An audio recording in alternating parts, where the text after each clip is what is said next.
Hello दोस्तों, राधे राधे, जय श्री कृष्णा। दोस्तों, आज हम आप लोगों के एक न्यू गीत लेकर आए हैं जो बहुत ही मजाकिया अंदाज में है। आप लोग देखिए कि एक पत्नी अपने पति से कैसे कैसे क्या क्या करने के लिए कह रही हैं और पति के ना करने पर उनकी पेमेंट काटने की बात कर रही हैं और बता रही हैं कि हमसे जो भी आप बात करें मीठी मीठी शब्दों में करिए, जहर मत बोलिए और हमारे अंदर बुराइयां मत ढूंढिए।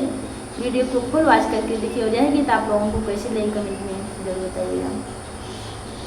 हमसे मीठी मीठी बात पिया बोला करा, जहर जिन्हें घोला कराना।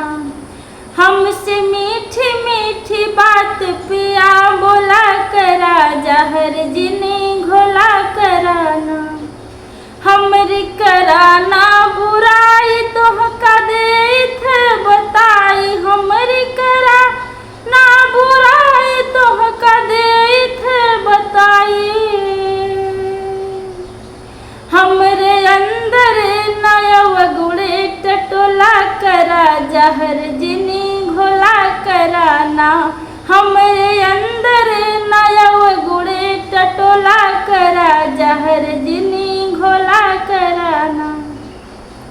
हमसे मीठी मीठी बात पिया बोला करा, जहर जिनी घोला कराना।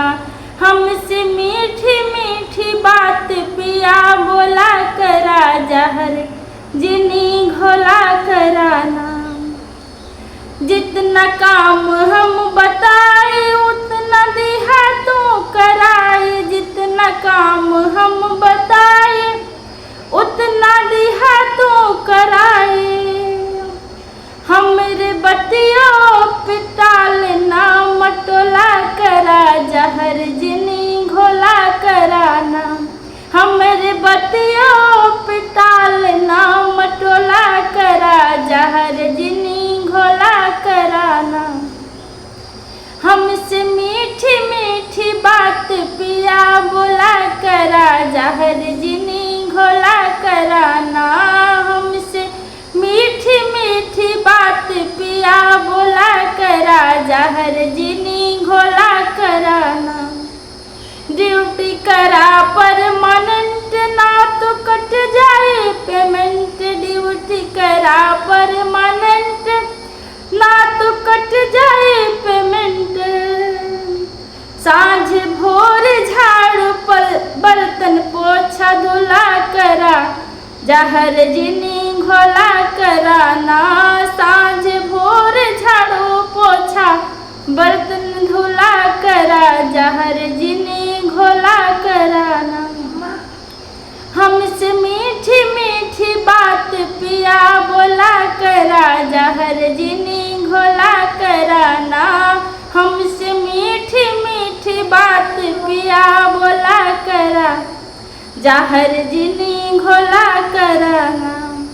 हमारी बात के तुमाना अब बनाव चल के खाना, हमारी बात के तुमाना अब बनाव चल के खाना। हमके गरम गरम रोटी सेक दिहा करा, जहर जिनी घोला कराना। हमके गरम गरम रोटी सेक दिहा करा, जहर जिनी घोला कराना।